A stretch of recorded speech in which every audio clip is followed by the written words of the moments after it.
Hey Rebel Rouser, I'm Alan Voivod, and this is Star Wars 7x7. We're at episode number 1596, and we've been talking about a couple of different Star Wars projects in production over the last few days. Today we're going to turn our attention to the Cassian Andor project, and there was a fun article on The Hollywood Reporter that was proposing 5 characters which could appear in the Cassian Andor series. It's coming for Disney's streaming service, Disney Plus.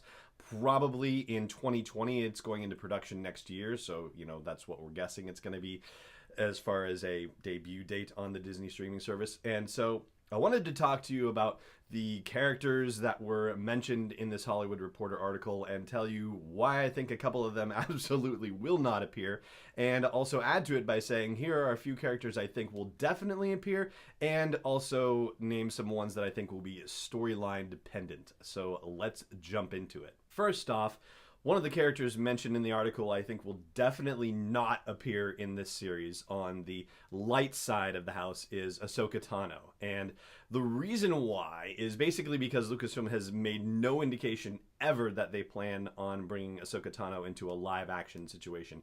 And honestly, I think it's too big of a risk for them. Ahsoka Tano is a fan favorite character, and it would be a very polarizing situation potentially to bring her into a live action series. Either they absolutely positively have to get it right, or if they get it wrong, it's going to be a really huge problem for them if they get it wrong. They could have Ashley Eckstein do the performance of Ahsoka Tano. I mean, she has the stature for it. She's a small enough person in real life, and Ahsoka is not necessarily a very tall person as depicted as a character. And of course, Ashley did the voice of Ahsoka for the animation.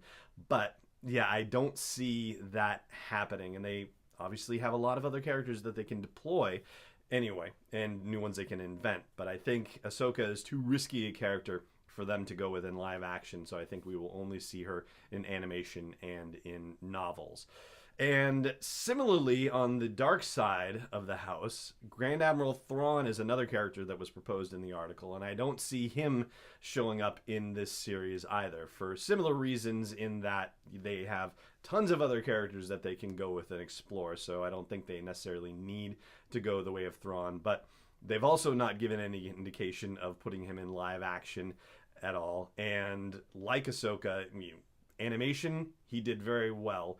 And it was actually one of those things where when they made the transition with him from the novel to animation, that was a kind of a risky move to begin with. And it went very well, and good for them.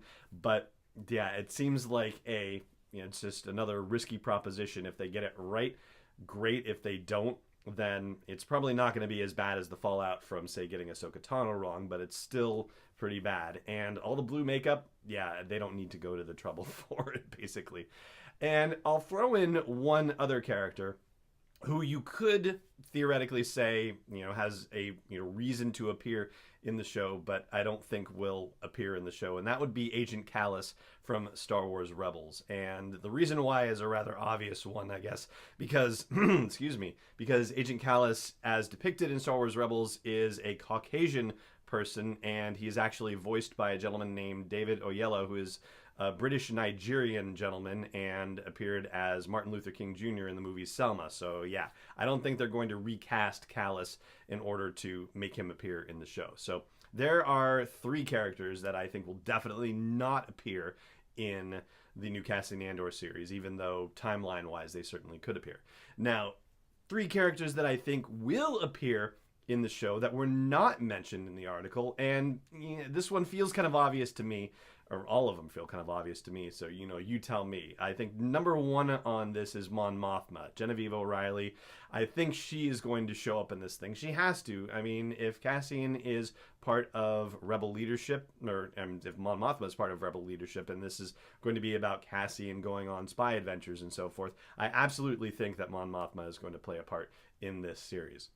Similarly speaking, I would say that General Draven, whom we met in Rogue One, A Star Wars Story, is also going to appear in this series, and he certainly seems to have his little, spy master vibe going in the whole thing, but not just the spy master, also like directing assassinations and whatnot as well. So I think there's the opportunity for a lot of drama and tension between Mon Mothma and General Draven as far as that goes. I think that him, assigning secret side missions to Cassian as part of other missions that he might be assigned by Mon Mothma, say, for example, I think that's certainly a very dramatic possibility, and so I think those two are a lock. And I'll throw in Admiral Raddus as well. I'd like to see Akbar in there too, but Admiral Raddus seems to be the obvious addition. And, you could put anybody in the suit, and then you just have to have the voice done. So that's either, Tim Rose or Stephen Stanton. Like, that's easy enough to make happen. So with leadership on the the naval side of the house, I think that's kind of a given as well. So my three that aren't mentioned in that article that I think are locks for the show, or have to be, would be Mon Mothma and General Draven and Admiral Raddus. And I think we're going to stop there for the moment. And so on tomorrow's episode, I'll talk about the other characters they mentioned in the article that I think are very storyline dependent as far as whether they're going to show up or not, and also kind of timeline dependent as well. It depends on when in the canon timeline the series actually takes place, whether these characters will appear, including what I think is one very, very obvious omission to the whole article. But, we'll get there tomorrow. For now, though, I just want to say thank you so much for joining me for this episode. I hope you will subscribe to the show as well. And I hope you'll consider supporting this daily dose of Star Wars joy at patreon.com/SW7x7. For now, though, it just remains for me to say, again, thank you for joining me, and may the Force be with you, wherever in the world you may be. This podcast is not endorsed or sponsored yet by Lucasfilm Limited, Disney, or 20th Century Fox, and is intended for entertainment and information purposes only. Star Wars, the Star Wars logo, all names and pictures of Star Wars characters, vehicles, and any other Star Wars-related items are registered trademarks and/or copyrights of Lucasfilm Limited or their respective trademark and copyright holders. May the Force be with them. All original content is copyright 2018 Star Wars 7x7. We hope you love it.